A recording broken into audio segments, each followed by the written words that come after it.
नमस्कार बच्चों, मैं एजुकेशन पॉइंट से आज हम आकलन कार्यपत्रक 10 करेंगे जो कि विज्ञान सब्जेक्ट की है। ये वर्कशीट है 2/11/2021 की।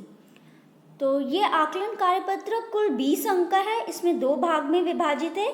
भाग 1 में जो 1 और 2 क्वेश्चन है वो 2-2 अंक के क्वेश्चन है। तीसरे और चौथे क्वेश्चन हमारे 3 अंक के हैं और जो 5वां और 6ठा क्वेश्चन है वो चित्रधारित है तथा उसमें 5 अंक के क्वेश्चन है।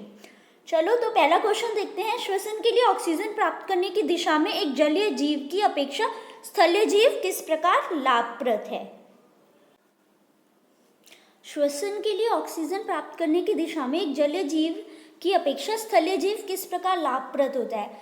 देखो, हमें पता है कि जो जल होता है उसमें ऑक्सीजन की मात्रा कम होती है और वायु में जो ऑक्सीजन होती है उसकी मात्रा काफ़ी ज़्यादा होती है। तो जल में घुली ऑक्सीजन की मात्रा वायु में घुली ऑक्सीजन की तुलना में बहुत कम है। इसीलिए जो स्थलीय जीव है उनको आसानी से ऑक्सीजन प्राप्त हो जाता है और जलीय जीव का जो ब्रीदिंग रेट है वो उनको बढ़ाना पड़ता है ऑक्सीजन लेने के लिए। दूसरा क्वेश्चन हमारा है, पचे हुए भोजन को अवशोषित करने के लिए क्षुद्रांत को कैसे अभिकल्पित किया गया है? क्षुद्रांत की आंतरिक भित्ति में उंगलियों के समान उभरी हुई संरचनाएं होती हैं जिन्हें दीर्घरोम कहते हैं। ये दीर्घरोम क्या करते हैं? भोजन को अवशोषित करते हैं। जो ये दीर्घरोम होते हैं ये सरफेस एरिया एब्जॉर्प्शन के लिए बढ़ा देते हैं और इसीलिए भोजन अवशोषित हो जाता है। मानव शरीर में मूत्र निर्माण तथा इसके उत्सर्जन की 3 प्रमुख क्रियाएं हैं: गुच्छीय निस्संदन, चयनित पुनरावोषण तथा सावरण को विस्तार पूर्वक समझाइए।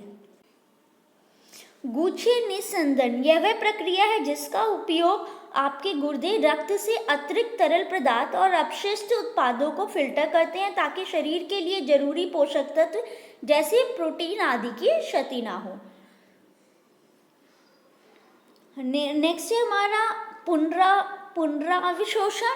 प्रारंभिक निस्संदन में कुछ पदार्थ जैसे ग्लूकोज, अमीनो अम्ल, लवण और प्रचुर मात्रा में जल रह जाते हैं जिसे मूत्र नलिका में प्रभावित होता है। जैसे जैसे मूत्र नलिका में प्रभावित होता है इन पदार्थों को चयनित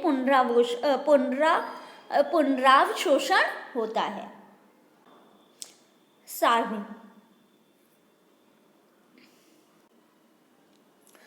नलिका की कोशिकाएं H+ और पोटेशियम आयन अमोनिया रिलीज करती हैं जो आयोनिक बैलेंस आयनों की मात्रा को बनाए रखने में मदद करता है।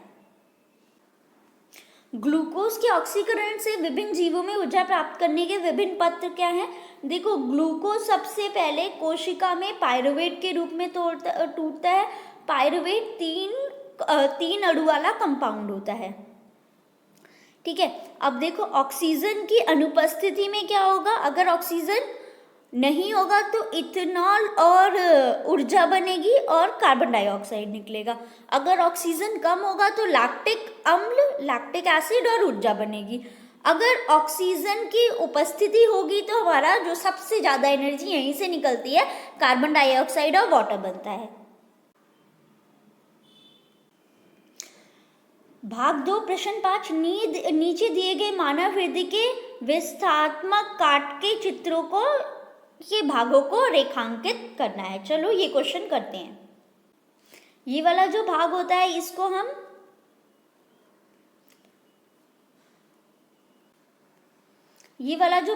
इसको हम महाधमनी कहते हैं। ये फुसफुस से जो धमनियां आती हैं वो हैं।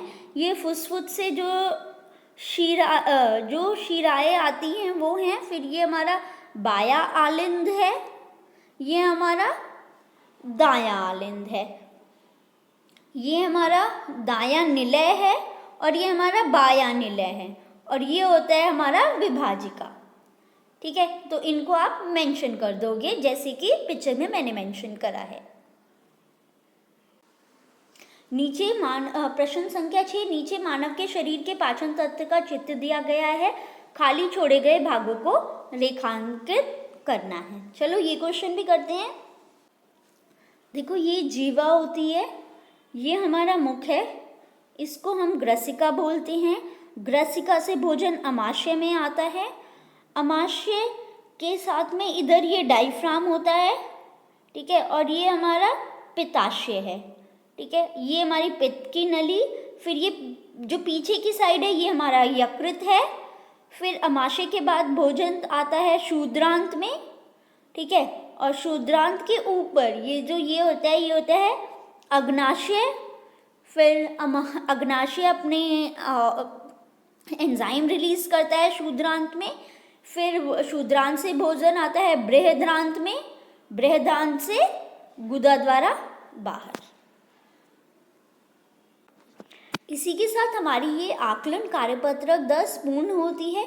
अगर आपको ये वीडियो पसंद आई हो तो लाइक ज़रूर करिए और please share with your friends. Thanks for watching.